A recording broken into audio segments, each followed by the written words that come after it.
Welcome back, ladies and gentlemen. This is National Master Belakis, and today we're gonna go over a game played in the Lower Bucks County Scholastic Chess League, which started in the 1950s, and even our commissioner Ed McKenney played in our league in the 1960s.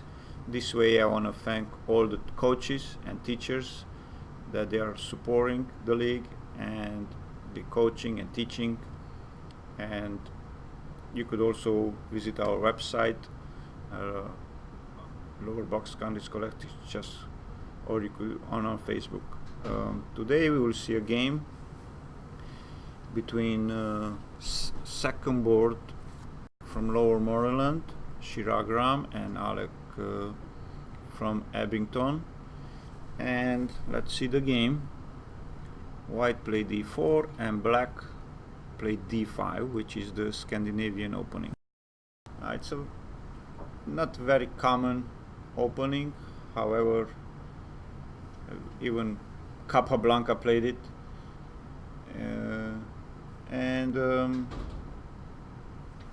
Let's see how white handled this opening. It's unusual because the black queen comes out really early and white can just attack the centralized queen and gain a tempo, which means the knight attacks the queen and the queen has to move again. However, the queen on a5 will always pin the knight on c3.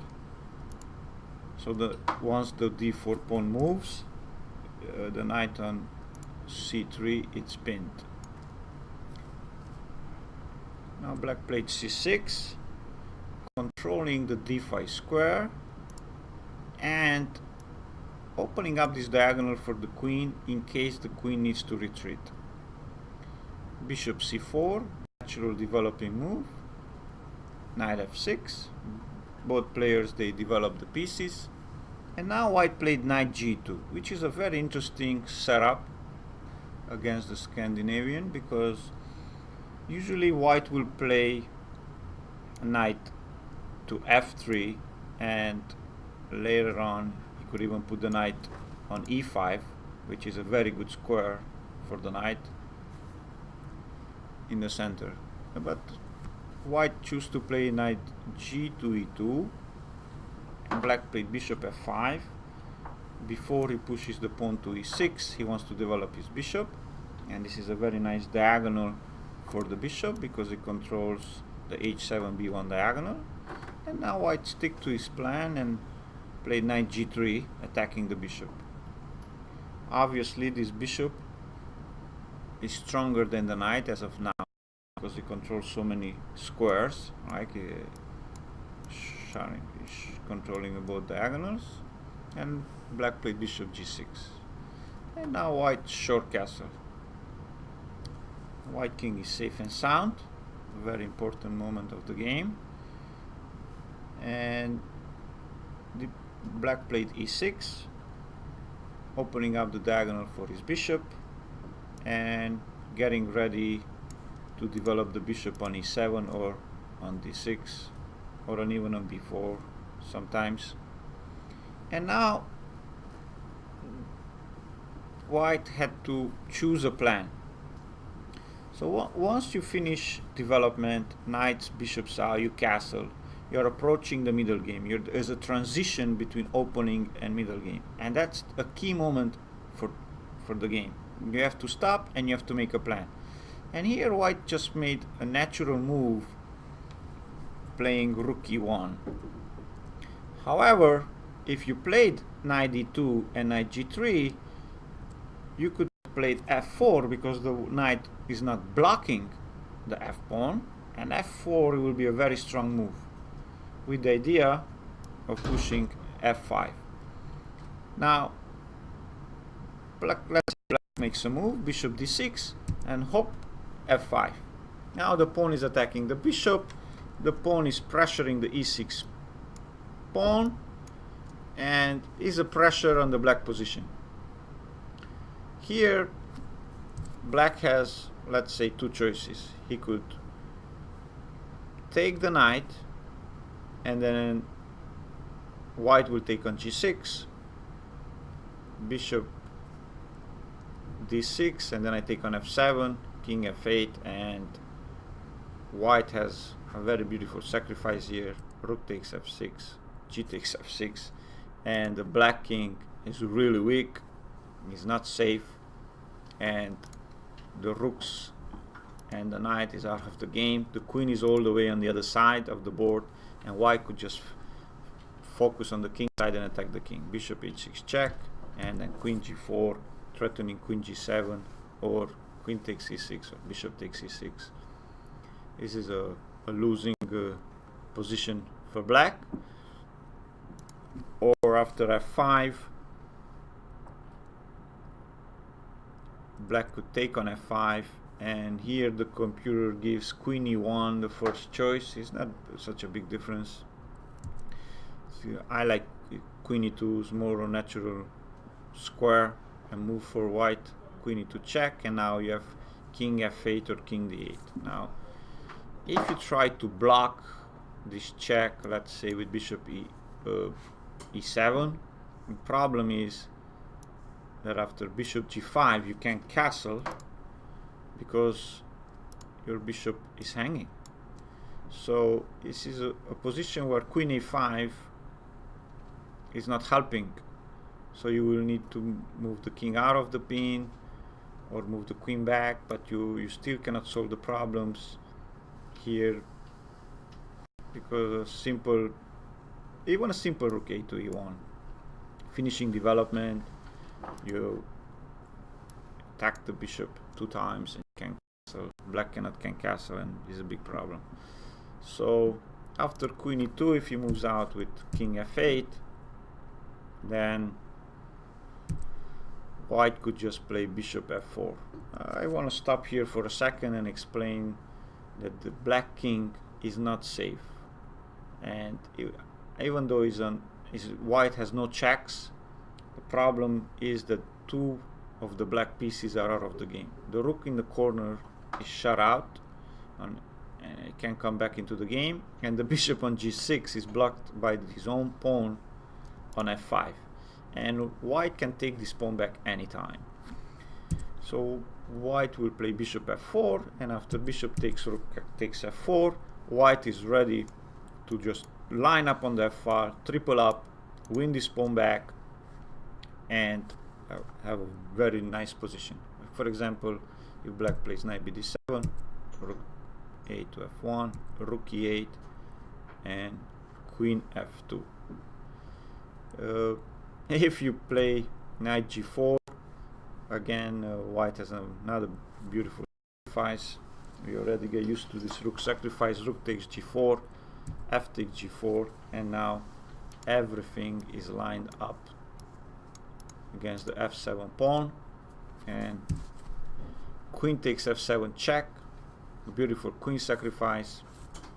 Bishop takes, rook takes. The only square for the king is king g8, and rook takes d7, discover check, and now white could just play with black, use the mill, and just pick up all the pieces with check.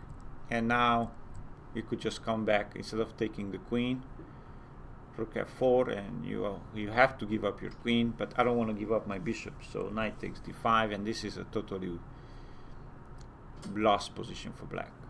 Obviously you can't take the knight because after bishop takes d5 is checkmate, and you got to push one of the pawns to make a square for your king, and this double check, and this is a beautiful checkmate.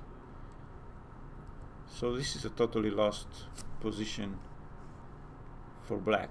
So coming back to our game, rook f1, if once you castle and you don't play knight f3, the right plan is to play f4, f5. I recommend this plan against the Scandinavian. It's very aggressive. White played rook e1, which is a natural move. He pins the pawn on e6, and he prepares the d5 push. It's just a little bit one move slow. The white should be on knight f3, and instead of having white wasted a move with knight d2, knight g3. So black plays bishop d6, and it's perfectly fine here. White stick to his plan, d5. Black just captures simple, knight takes d5. And here black made a move. Probably he miscalculated, because he could just simply take the knight on d5, bishop takes d5, and after knight c6, bishop takes c6, pawn takes c6, you can't take the bishop because the rook hangs. So probably is what black was missing. And with queen e4 you just protect everything, and you're ready to play rook d8 or queen d5, and you will solve your problem of your king, and then black is just winning. So after d5, pawn takes, knight takes d5, I really don't like this move queen d8 for black, moving the queen over and over again in the opening, leaving your king in the center, not finishing development, delaying development of the pieces. Knight is out of the game, rooks are out of the game, and white here had two options to win the game. The easiest way, it will be just taking on f6, and you can't take with the queen because the bishop hangs, so you have to take back with the pawn. And now simply I will just start developing my pieces and pressuring your weakness. Well, what changed in the position? Well, black has double pawns, which usually is a bad pawn structure, because the double pawns, they cannot protect each other. So I'm going to start putting pressure on them and attacking them. Queen f3 obviously puts pressure on the f6 pawn, attacks the b7 pawn, and frees the d1 square, the a1 rook, which will come on a d1. Rook belongs to open files, everybody knows that. Let's say black plays knight c6 and bishop h6, connecting the rooks on the first rank, preparing rook a to d1, and threatening bishop g7, attacking the rook and the f6 pawn. So here already black is in a big trouble. Let's say you protect the f6 pawn, rook a to d1, and look at this beautiful position. Both rooks into the game, attacking the queen and putting pressure on the king. Both bishops develop, knight develop, queen develop. So if we stop and we assess this position, white is way better, because his king is super safe, black king is not safe, is in the center, white is ahead of development. So if we count the 1, 2, 3, 4, 5, 6 pieces developed versus just 2 pieces, so 6 versus 2, so white is up in the count 4-0 in development. So this is a huge advantage in chess. I don't know how, I don't think black will survive. So let's say queen moves away, and after bishop g7 you just pick up the pawn, and you still have the same problem with the king and with the rooks not connected. So this was an easy way to play for white. He will have another choice also with bishop b5 check, knight c6, and same thing to take on f6.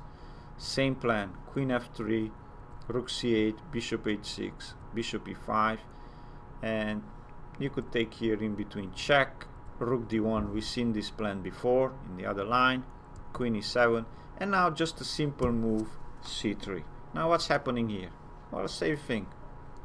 White king is safe, white is way more developed, the count is 1, 2, 3, 4, 5. 5 versus 3. White is way better here in this position. And if black plays rook g8, knight h5, the attack on the king and on the weak double pawns and the weak square on g7 just too big. Like if you take my knight, I take on h5, rook b6, and bishop c1, and h7 pawn is weak, king is in the center, and white also has 3 versus 2 on the queen side. Rook g7 and a simple g3 blocks the g file, gives the g2 square for the king, and this is an easy win for white again.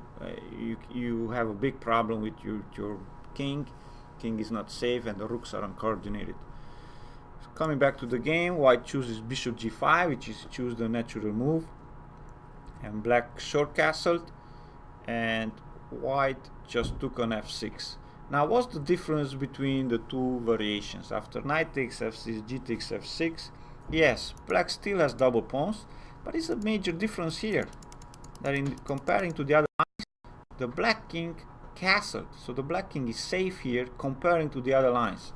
So it's a big difference. It's still better for white because bishop h6, rook e8, and now again moving the same piece over and over again. It looks like both players, even though they know the basic principles, they know that they shouldn't move the same pieces over and over again in the opening, both of them used, and they just didn't follow.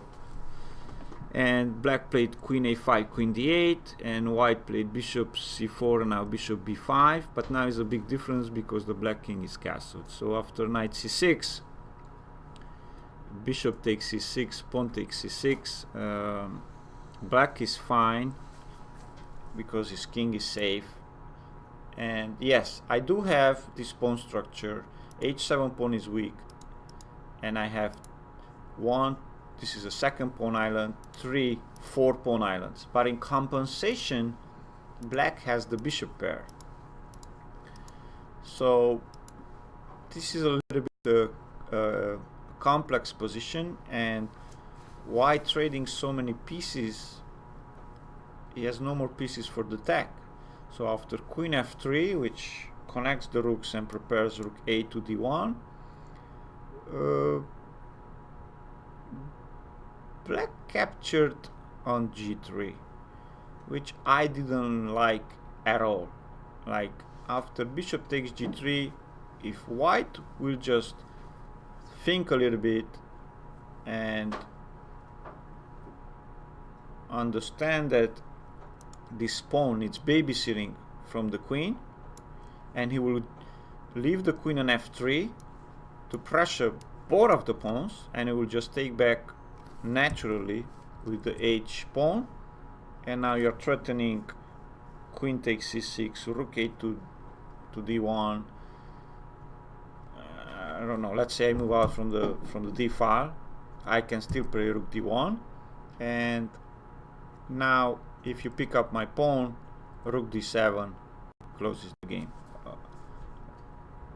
because the king is really weak and the g7 square is really weak. And once my queen gets to f6, you can stop queen g7 mate. So if queen takes d7, for example, then queen f6, and you can stop queen g7 mate. So here was probably the key moment of the game, and it was a very important moment. And probably white said, "Oh, I'm capturing with the queen, just gonna play h4, h5, and I'm good." But here, black moved out from the pin. Very good move from black. King h8, and now h4, h5 doesn't work anymore because I'm always having the g8 square for my rook, and I will cover the g7 square even more. I can even start attacking the white king. Rook a d1, natural move. Queen e7, and queen c3. We start moving the queen around. So king h8 looked natural. King h8 looked because he was scared of h4, h5, and what could play it, it was queen on the 5th rank to cover the square. So probably that's why he played king h8. But let's say he plays queen a5 or queen d5, and if white plays rook a to d1, once the queen gets to h5, attack your bishop. I don't have any problems here with the king. So king h8, I mean, you don't want to stay in the pin, but in the same time you gotta be very careful here, because bishops, opposite colors of bishops on the board, and with heavy pieces on the board, the side who attacks is a piece up. So initiative plays a huge role here. It's not about material or the pawns. It's about initiative, attacking on the black squares for white, and attacking on the white squares for black. So after rook d1, queen e7, queen c3. Here, white just start attacking the pawns here. He's attacking the c6 pawn. Black played rook e to d8, and now white could have captured the c6 pawn, but he didn't. So if queen takes c6, what is going on? Why didn't capture this pawn? Because now the c2 pawn is hanging from the bishop and from the rook when the queen moves away. So yeah, I have this check, but with queen takes d8, the rook still attacks the queen. So the queen has to move away, and the f6 pawn is protected. So queen f3 or queen a4, and now I could just pick up the rook and the pawn on c2, and the rook on the 2nd rank is more active than on the 8th rank. And this is an interesting situation where white is having problem with the back rank, and he could play queen d1 and checkmate. Obviously white will not take that, but this is not an easy win for white anymore like before. So white played rook d4. I assume he wanted to double up the rooks on the d file, and now black captured on d4, very good, and winning the fight for the open file. Once you have an open file, you want to put your rooks on open file, which both players did, but then you want to win the fight for the open file. And queen g3, queen g4 here. Here black has a lot of weaknesses, and with queen g4 you don't pressure any of these weaknesses. So maybe we should just play queen c3, keeping the queen on a black square and pressuring the weak pawns.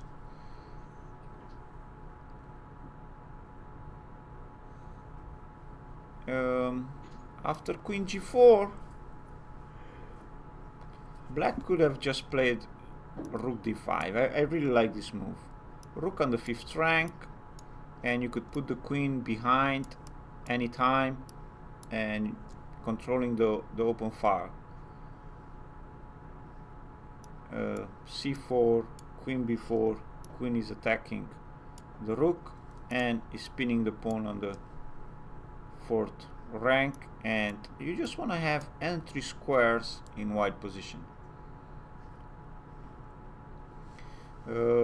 Black played f5, attacking the queen.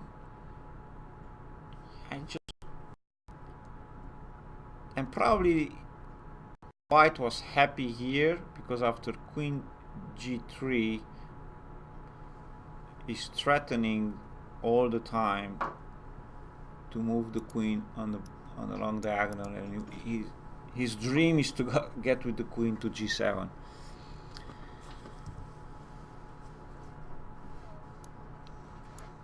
queen c4 again, it will be better because attacks the pawn, and you still have this option with queen c3. So the black queen will be tied down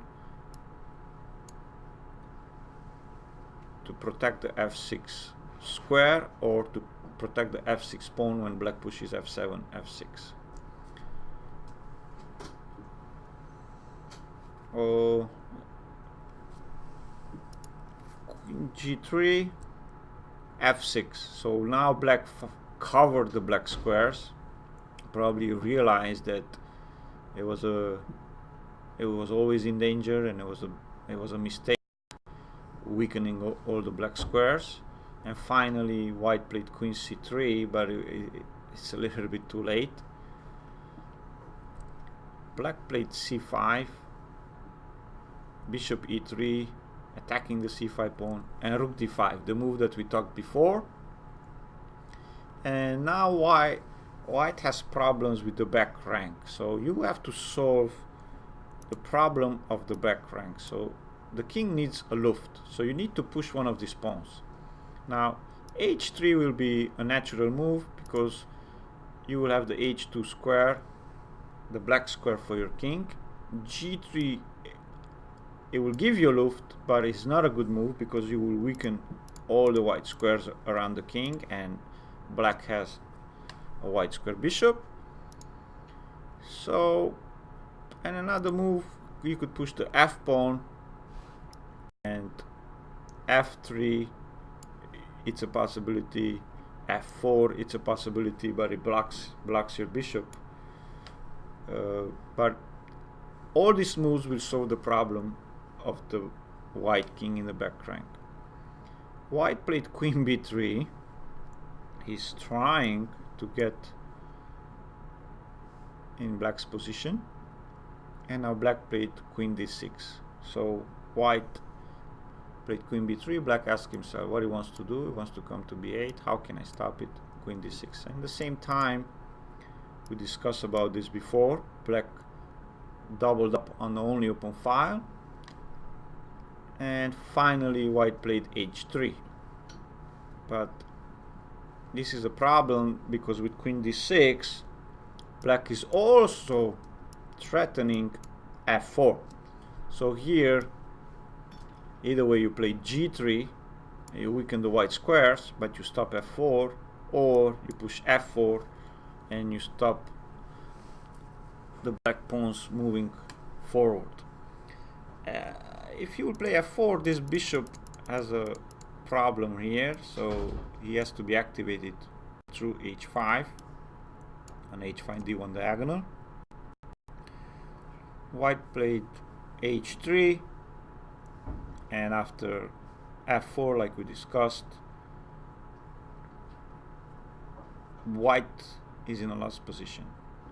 Like if you move the bishop away, c1 square is the only square where you could go. Then we come back to the back rank. We discussed this before too, and now white has a big problem because it has to protect the rook. Obviously you can't take the rook, because after rook takes d1, queen takes d1, king h2, queen takes c1,